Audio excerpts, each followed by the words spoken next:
बिस्मिल्लाहिर्रहमानिर्रहीम। अस्सलाम दोस्तों, मैं हूं कमरान। प्रॉक्समॉक्स के लेसन 30 के अंदर मैं आपको how to create ZFS RAID Z pool in Proxmox के बारे में बताऊंगा। इस एक्टिविटी को परफॉर्म करने से पहले मैं आपको ZFS रेड जी एक्सप्लेन कर देता हूं ताकि आपको समझने में आसानी रहे। ZFS रेड जी जिस तरह विंडोज़ के अंदर रेड 0, रेड 1, रेड 5, रेड 10, 60 होते हैं, इसी तरह प्रॉक्समॉक्स के अंदर भी रेड जी 1 और रेड जी 2 होते हैं। अब ये क्या होते हैं? RAID Z in ZFS software RAID implementation that provide data redundancy and protection against disk failure. अब रेड जी क्या है? रेड जी 1 बेसिक डेफिनेशन क्या है इसकी इक्वलेंट जैसे विंडोज़ के अंदर रेड 5 होता है, ये रेड 5 आप इसको कह सकते हैं। इसके अंदर मिनिमम आपको 3 हार्ड डिस्कें चाहिए होती हैं। एक हार्ड डिस्क आपकी फेलियर में चली जाती है। डिस्क फेलियर में यूजेबल कैपेसिटी n-1, यानी कि n क्या है? जो आपकी नंबर ऑफ डिस्क हैं। सपोज़ आप मिनिमम 3 हार्ड डिस्क करते हैं तो 3-1 हो जाएगा, 2 आपकी यूजेबल हो जाएंगी। अगर आप 4 हार्ड डिस्क यूज़ करेंगे तो 4-1 3 आपकी यूजेबल होगी, एक आपकी फॉल्ट टॉलरेंस में चली जाएगी। इसी तरह अगर आप 5 यूज़ करते हैं तो 5-1 यहाँ n की जगह 5 आ जाएगा। रेड जी 2 क्या है? Red level 6। इसमें मिनिमम आपकी 4 हार्ड डिस्कें यूज़ होंगी, 2 आपकी डिस्क फेलियर में चली जाएंगी। अब इससे आप ज़्यादा यूज़ करेंगे, ये सपोज़ आप 6 हार्ड डिस्क यूज़ करते हैं तो 6-2 आपकी 4 यूजेबल हो जाएंगी। अगर आप 8 हार्ड डिस्कें यूज़ करेंगे तो 8-2 6 आपकी यूजेबल हो जाएंगी। इसी तरह रेड जी 3 ZF extension triple priority, minimum disk जो आपको चाहिए होती हैं वो 5 चाहिए होती हैं। इसमें 3 आपकी हार्ड डिस्कें एज अ फेलियर यूज़ होती हैं। यूजेबल n-3, यानी कि 5-3 करेंगे तो 2 आपकी हार्ड डिस्क यूजेबल हो जाएंगी। अब की डिफरेंस क्या है इसके अंदर? टाइप रेड जी 1 मिनिमम आपकी 3 हार्ड डिस्कें और एक उस फॉल्ट एड्रेस में यूज़ होगी। यूजेबल कैपेसिटी n-1 यानी कि 3-1 आपकी 2 हो जाएगी। Good balance of space and protection. RAID Z 2 minimum 4 hard डिस्कें, 2 आपकी फॉल्ट टॉलरेंस में चली जाएंगी और ये फार्मूला आप लगाएंगे। Higher availability critical data. RAID जी 3 आपकी मिनिमम 5 हार्ड डिस्कें आप यूज़ करेंगे, 3 आपकी फॉल्ट टॉलरेंस में चली जाएंगी और मैक्सिमम प्रोटेक्शन होगी। During installation when installing Proxmox you can select ZFS RAID type. अब ये उसके डिफरेंट टाइप्स हैं, RAID 0, RAID 1, 10, RAID Z 1, RAID Z 2, RAID ji 3। Best practice in Proxmox. अब से यूज सेम साइज़ और सेम मॉडल की आपको हार्ड डिस्कें यूज़ करनी पड़ेंगी। SSD recommended for VM storage pool. Consider UDEV expansion for future growth. Performance consideration: RAID Z1 good performance, RAID Z2 slightly lower right performance, better protection. Add SSD log cache for improved performance. RAID is not backup. RAID आपका backup के तौर पे use नहीं होगा। RAID Z is often recommended for Proxmox installation as it provides excellent protection against disk failure while maintaining good performance for virtual machine operation. अब मैं आता हूँ अपने हाइपर-वी पे।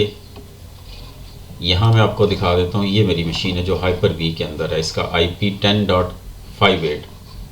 इसको मिनिमाइज़ कर लेते हैं। अब मैंने क्या किया है, इसकी सेटिंग पे आके आपको दिखाता हूँ। यहाँ मैं जूम कर लेता हूँ। अब ये इसकी मेन इंस्टॉलेशन डिस्क है। इसके साथ मैंने 1, 2, 3 हार्ड डिस्कें ऐड की हैं इसके साथ और तीनों सेम कैपेसिटी की हैं, यानी कि 50 GB की मैंने ऐड की है जस्ट फॉर टेस्टिंग बेस पे। आपकी रियल सर्वर, आपका सीरियल सर्वर होगा और उसमें फिज़िकल हार्ड ड्राइव्स होंगी जिनको आप करेंगे। यहाँ से कैंसिल कर लेता हूँ, इसको बड़ा कर लेते हैं। अब मैं आता हूँ ब्राउज़र पे और यहाँ से प्रॉक्समॉक्स एक्सेस करते हैं। 10.58 मैं जूम करके आपको IP दिखा देता हूँ और ये मेरा वर्जन है 8.4। अब आपने प्रॉक्समॉक्स पे आ जाना है और यहाँ से आपने इसको बड़ा कर लेते हैं, यहाँ नीचे डिस्क पे आ जाना है और यहाँ ZFS पे, यहाँ क्रिएट ZFS अब क्लिक करेंगे। अब ये मेरी तीनों हार्ड डिस्कें यहाँ शो कर रहा है। मैं इसको जूम कर लेता हूँ। तीनों हार्ड डिस्कें, नाम आप कुछ भी रख सकते हैं। सपोज मैं इसका नाम रख लेता हूँ अपनी आसानी के लिए, RAID 5 कर लेता हूँ। अब नाम से कोई फ़र्क नहीं पड़ता। अब RAID लेवल यहाँ से आपने सेलेक्ट करने हैं, मिरर करना है, 10 करना है, RAID Z करना है, RAID Z 2 है, RAID Z 3 है, D-RAID 2 और D-RAID 3। हमने RAID Z करना है, ये RAID 5 के इक्वलेंट होता है। अब मेरी तीनों हार्ड डिस्कें हैं, साइज़ यहाँ शो कर रहा है, तीनों का साइज़ सेम है।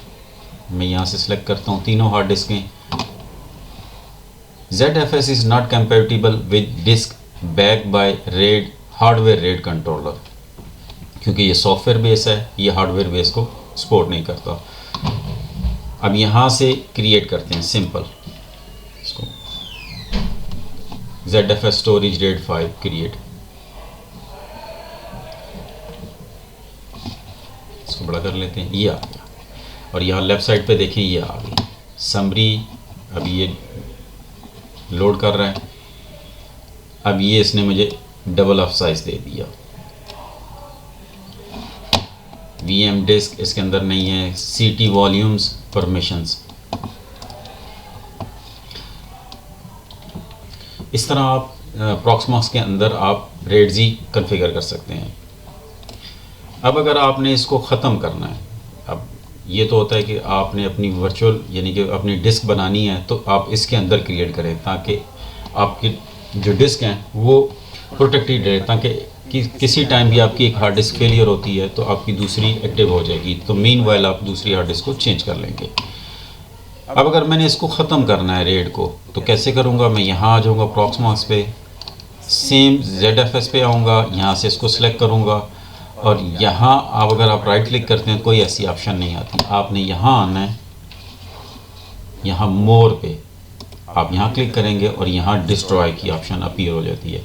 आप सिंपल इसको सिलेक्ट कर, सिलेक्टेड है, और यहाँ से मैं इसको डिस्ट्रॉय पर क्लिक करूँगा। डिस्ट्रॉय करने से पहले देख लें साइज़ इसका, फ्री साइज़ इसमें, क्योंकि अभी कोई डेटा मैंने इसमें ऐड नहीं किया, इस वजह से टोटल फ्री है, एलोकेटेड है और ऑनलाइन है। मैं यहाँ से सिंपल डिस्ट्रॉय करता हूँ। अब यहाँ ये मुझसे नाम पूछ रहा है, ये इसका सिक्योरिटी है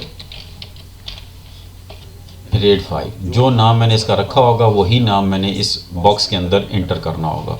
और यहाँ से इसको रिमूव करता हूँ।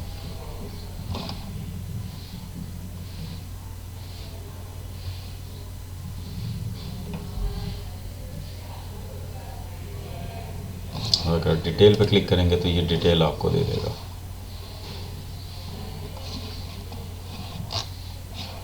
टास्क ओके, यहाँ से क्लोज करते हैं और यहाँ से इसको बड़ा कर लेता हूँ। ये मेरा RAID जो मैंने RAID Z क्रिएट किया था वो यहाँ से रिमूव हो चुका है। होप आपको समझ आ गई होगी कि कैसे प्रॉक्समॉक्स के अंदर आप RAID Z क्रिएट कर सकते हैं, और अगर आपको रिमूव करना है तो कैसे आप उसको रिमूव कर सकते हैं। इस वीडियो में इतना ही, मिलते हैं अपनी नेक्स्ट वीडियो में। तब तक के लिए अल्लाह हाफ़िज़।